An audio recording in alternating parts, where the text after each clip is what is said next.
როგორც მოგახსენეთ, შუალედური წერის მიმდინარეობისას სტუდენტის საშუალება ექნება მაქსიმუმ 10 სურათი ატვირთოს თითოეულ საგანში. თავისი ნაწერისა. პროცესის მიმდინარეობისას თქვენ აუცილებლად გექნებათ შემთხვევა, როდესაც სტუდენტი ამბობს, რომ იგივე 2 სურათი აიტვირთა და უნდა ატვირთულიყო 4 ან არც ერთი არ აიტვირთა ან აიტვირთა მხოლოდ 1. Აი ამ პროცესს უნდა აუცილებლად თქვენ მენეჯმენტი გაუწიოთ, რადგანაც ეს არის ძალიან მცირე ტექნიკური მოთხოვნა, რომლის შესრულება ძალიან მარტივია, ამას გაჩვენებთ ამ წუთას. როდესაც გვაქვს ისეთი სიტუაცია, რომ სტუდენტი გვეუბნება, აბა რომ შევუმოწმოთ, აიტვირთა თუ არა მისი ნაწერი, ან ამბობს იმას, რომ უნდა ატვირთულიყო 5 და აიტვირთა შემთხვევით 2 ან 1. Აი ამ პროცესში უნდა შეხვიდეთ კონკრეტულ საგანში, სადაც გამოცდას ატარებთ, გადახვიდეთ Classroom-ში, წინან ვიდეოში ნაჩვენები ინსტრუქციის შესაბამისად ხომ გაქვთ უკვე მომზადებული ეს ფორმა და უკვე გამოქვეყნებული სტუდენტებისთვისაც. აი ასეთი სახით იქნება თქვენთან.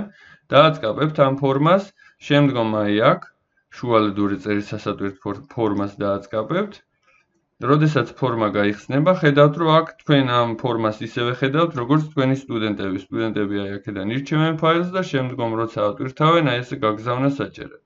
მაგრამ ეს თქვენ როგორ დაგეხმარებათ, რომ სტუდენტს ტექნიკურად ხარ დაუჭიროთ იმ პროცესში, როდესაც 1 სურათი ატვირთა 10-ის ნაცვლად, ან არასწორად ატვირთა სუნთლად სხვა სურათები, ან უბრალოდ კითხულობს, რომ აიტვირთა თუ არა აინტერესებს თავისი ნაწერები. მარჯვენა ქვედა კუთხეში ხედავთ აი ესეთი ფანქარია სიმბოლო. თუ ამ ფანქარს ვერ ხედავთ, ეს იმას ნიშნავს, რომ ეს ფორმა გაიხსნა პირადი მეილით და აი აქ დააკვირდით, რომ თქვენი უნივერსიტეტის ფოსტა იყოს აუცილებლად აქ გამოჩენილი. თუ პირადი მეილით გაიხსნა, მაშინ აი აქედან ანგარიშის გადართვა შეგიძლიათ დააწყაბოთ და აერჩიოთ უნივერსიტეტის ფოსტა და ისე გაიხსნება ზუსტად აი ასე, როგორც ჩემთან ხედავთ. ფანქარს დააწყაბებთ აქ და ისევ დაუბრუნდებით პირველ საწყის რეჟიმს, რომელშიც თქვენ აი ესეთი დააკომპლექტეთ ეს ფორმა ცალკეული პარამეტრებით. აქ გვაქვს 2 ელემენტი, შეკითხვები და პასუხები. უნდა გადახვიდეთ პასუხებში, მარჯვენა მხარეზე, ხედავთ კიდევაც აი სტუდენტების რაოდენობა ჩანს, რომელთაც ატვირთეს კონკრეტულ ფორმაში უკვე თავისი ნაწერის სურათები. აქ რომ გადახვალთ, ხედავთ აქ გვაქვს 3 მენიუ, ეს არის პირველი რეზიუმე, შეკითხვა და ინდივიდუალური. თუ ინგლისურად გაქვთ ეს ყოველივე, answers იქნება აი აქ პასუხების ნაცვლად და მნიშვნელოვანია მიაქციოთ ყურადღება აი აქ individual იქნება individual ღილაკი და დააწყაბებთ მას. აი ასეთი სახით წარმოდგება თქვენთან, უნდა იყოს აუცილებლად სტუდენტის მეილი და მეილით შეგიძლიათ რომ გადართოთ და ნახოთ მაგალითად ეხლა თუ აი ეს მეორე კონკრეტულად სტუდენტი გეუბნებათ რომ უბრალოდ აინტერესებს აიტვირთა თუ არა მის მიერ ატვირთული გამოგზავნილი 2 სურათი, აი ასე ჩამონათალს ჩამოშლით ან ისრებით გადახვალთ, აი ასეთ შეგიძლიათ. აქ იცვლება ხედავთ 3-იანი 2-იანად და ასე შემდეგ. აირჩევთ კონკრეტული სტუდენტის მეილს, ჩამოხვალთ ქვემოთ და აი ასეთი სახით უნდა იყოს მიბმული ფაილები. შეგიძლიათ დააწყაბოთ კიდევაც და შეამოწმოთ არის ეს ფაილი მოცულობით და გარჩევადობით ის რაც თქვენ მოთხოვნაში გქონდათ სტუდენტებთან თუ არის დაზიანებული, აი ასე შეგიძლიათ გახსნათ სათითაო და შეამოწმოთ შუალედურის პროცესშივე, ამას დიდი დრო არ ჭირდება და იმ პროცესთან გვაქვს მით უმეტეს საქმე, როდესაც უკვე წერის პროცესი დასასრულს მივახლოვდა. და რა ხდება იმ შემთხვევაში თუ სტუდენტმა არასწორად ატვირთა აქ ნამუშევარი, აი მაგალითად აი ამ პირველმა სტუდენტმა ატვირთა 2 სურათი, ამ დროს უნდა რომ აეტვირთა 5 და გთხოვთ რომ წაუშალოთ თქვენი ნაწერი, აირჩევთ იმ კონკრეტული სტუდენტის მეილს, ნახავთ რამდენი სურათი აქვს, ხედავთ რომ 2 აატვირთული, მაგრამ სტუდენტს უნდა რომ 5 აეტვირთა და გთხოვთ რომ ეს გამოასწოროთ, შემდგომ აი აქ ნაგვისურნას დააწყაბებთ. გამოცდილ ფანჯარაში შეგეკითხებათ პროგრამა, რომ ნამდვილად გსურთ ამ ნამუშევრების წაშლაო და ამ კონკრეტულ სტუდენტზე არის საუბარი, რომელი სტუდენტიც აქ ეყოლებათ მონიშნული იმის ნამუშევრები იშლება აი ამ ნაგვისურნით, დააწყაბებთ დიახს, ანუ კის. და იმ სტუდენტს წაეშლება ატვირთული ეს კონკრეტული ორი სურათი და შეძლებს რომ ხელახლა სცადოს და გამოაგზავნოს იმ სურათების რაოდენობა, რაც რეალურად მას სურდა პირველ ჯერზე.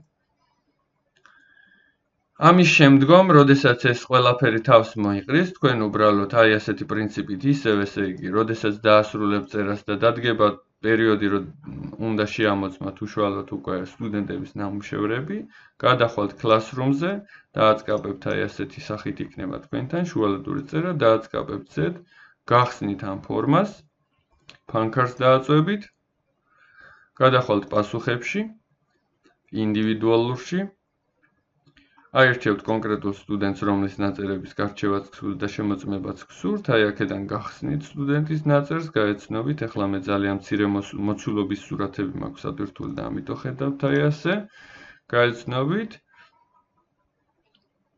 და აი აქ მიუთითებთ შესაბამის ქულას.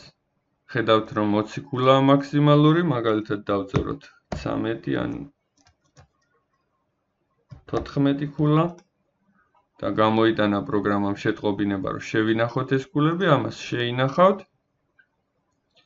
შემდგომ შემდეგ სტუდენტს შეამოწმებთ და როდესაც მორჩებით, უბრალოდ შეგიძლიათ ეს გათიშოთ. აი აქ view assignments დააწყაბებთ შემდგომ. და აქ გვაქვს ესეთი აქტიური ღილაკი, რომელიც არის import grade. ეს import grade არის, როდესაც თქვენ წეღან შეაფასეთ და მე დავწერე 14 ქულა, თქვენ დაწერთ ძალიან ბევრ ქულებს, რადგანაც შეიძლება იყოს 20-30 სტუდენტი.